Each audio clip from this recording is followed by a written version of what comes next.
HooHooHooRobin. We interrupt this program to bring you the Ozone Midget sighting of the day. Whoa, we haven't had one of these in a while. Let's say hi to Brian in Washington. Brian, what's up? What's going on, fellas? Hey, Brian. Hey, guy, I'm a repo, dude. I just had a midget sight. Actually, I repoed a fucking midget's car, man. As I'm pulling off with the fucking car, I see this little person at the fucking hot dog stand. This fucking guy's running to me. I act like I don't see him. I'm pulling off. This motherfucking little midget hand is beating on my fucking window, man. It was just unfucking believable.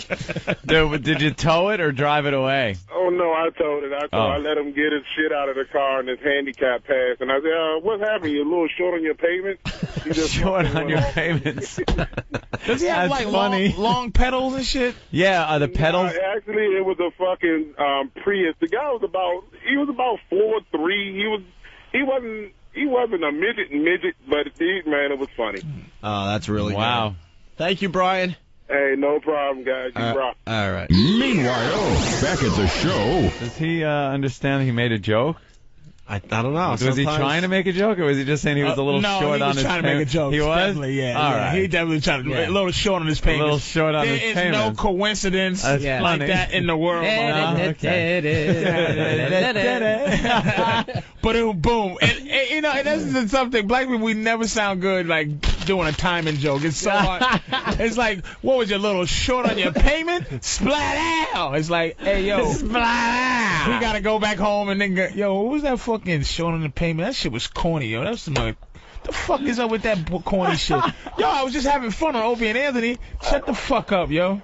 So why are you listening to them? Yeah. Listen to them crackers. Racist motherfucker. Hey, Bill, Las Vegas, what's up? Bill. Hey, I wanted to ask Patrice a question. I've heard his friends, meaning Norton, etc., talk about him burning bridges all the time. I was wondering if you wanted to elaborate on that. Yeah, I burn. Look, it's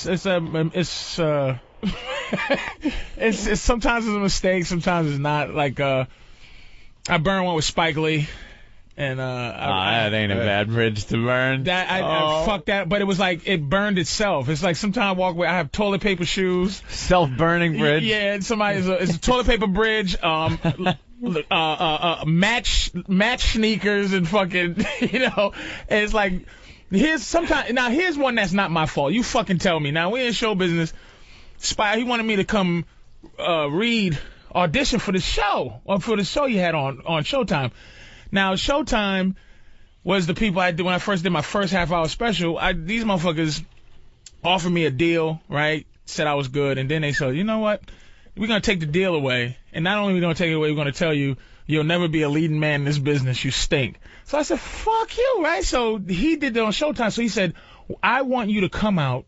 He was a fan of mine. I want you to come out and read for this part on Showtime. I said, man, I can't do that. I can't come out and audition for Showtime. I tell you what, audition everybody you want. If you don't find them, then I'll come out. He goes, nah, do it, man, do it. I go, I can't. I said, first of all, though, why are you calling me? Like, you don't fucking tell me to do that. It's like he called my agents, then he called me to say, hey, man, your agent said you're not going to do it. I go, Spike, you don't fucking call me. Like, you don't call me on the fucking phone. Wait. Spike, you don't call me? Like, because I can't say no to Spike. Like, no, he's not. Like, how it works is even though he's Spike Lee, the proper channels you're supposed to take is you're supposed to, like, the agent's supposed to be the bad guy. So when Patrice goes, listen, I can't do it, just tell it, then the agent's got to be like, okay, I got to call Spike Lee. Yeah, Patrice doesn't want to do it. So he's just sitting in his house eating, you know, fucking chilling out, watching TV, and all of a sudden the phone rings. And probably thinks it's Voss or whatever, and all of a sudden it's like, hey, it's Spike Lee. He's like, hey, it's Spike. What's up, man? Yeah, talk to your agent. I'm like, you cannot fucking call you. Like, if Steven Spielberg calls your house and he goes, hey, listen, I want you to do this movie. You're gonna do it for free, and I'm gonna make you look like a fucking idiot. And you go, well, Steve. You know what you say? Yes. thank you, sir, for calling. No, the It's fuck you Spielberg. don't, nigga. If none of you in the business, and this is my problem. Spielberg. I think or I'm in the Spike business. Lee. That's what happened. And so, in a okay. nutshell, I guess that's why I burn bridges, because I think I'm in the fucking business. So I tell Spike, don't call me, call my people. That- And he goes, all right.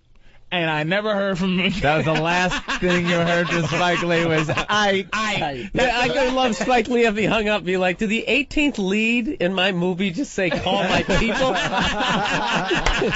I don't want Spike Lee calling me directly. And he gave me 3 things that I made the most money I ever made in my life.